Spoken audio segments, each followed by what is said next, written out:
नाम Netaji Subhash Chandra Bose. South east Andhra Pradesh के उड़ीसा में कोटाक में एक लड़के का जन्म हुआ। नेताजी सुभाष चंद्र बोस। वो पढ़ने में बहुत तेज थे। यूएस उस समय आईसीएस की नौकरी बहुत हार्ड थी। यूपीएससी बनाते थे। ब्रिटिशियर्स भी नहीं कर पाते थे। नेताजी आईसीएस का एग्ज़ाम दिए। वो आईसीएस में आ गए।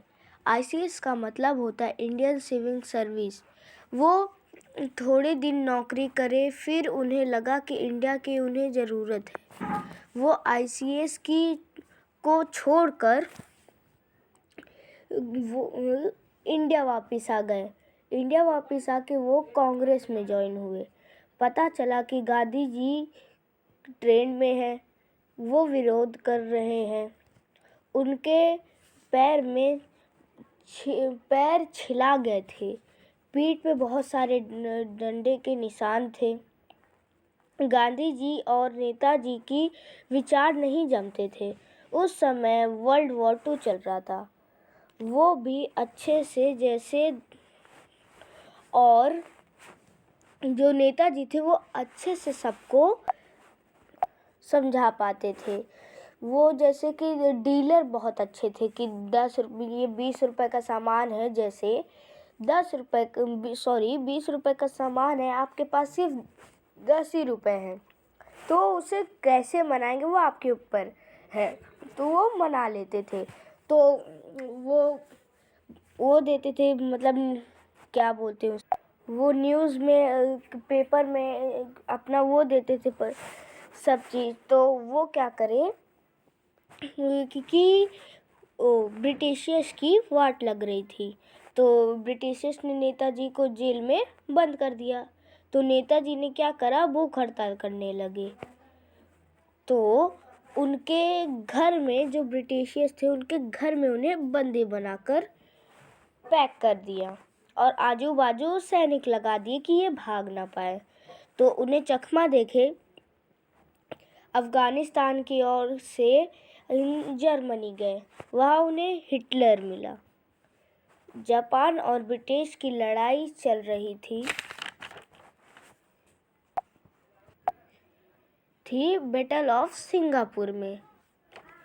तो ब्रिटिशर्स ने कहा कि आप मेरी तरफ से लड़े। तो इंडिया ने कुछ शर्तें रखी। तो ब्रिटिश ने चूरन देते हुए कहा ठीक है, दे देंगे।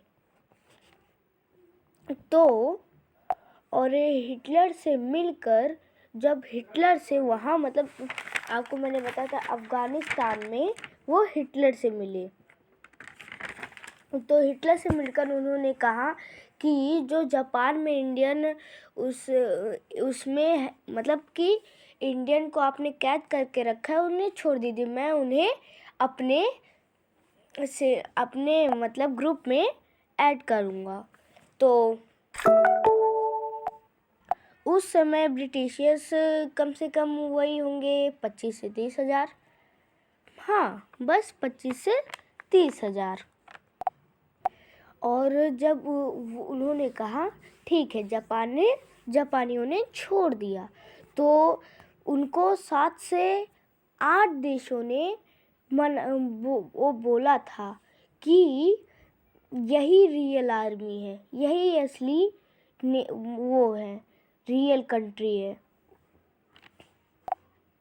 और यही कारण था आईएनए का आगे बढ़ने के लिए। आईएनएस काम था कि उनके आंखें खोलने। आईएनए आगे बढ़ी आईएनए आगे बढ़ी और आईएनए ने देश को आज़ाद करवाने में बहुत बड़ा कंट्रीब्यूशन दिया।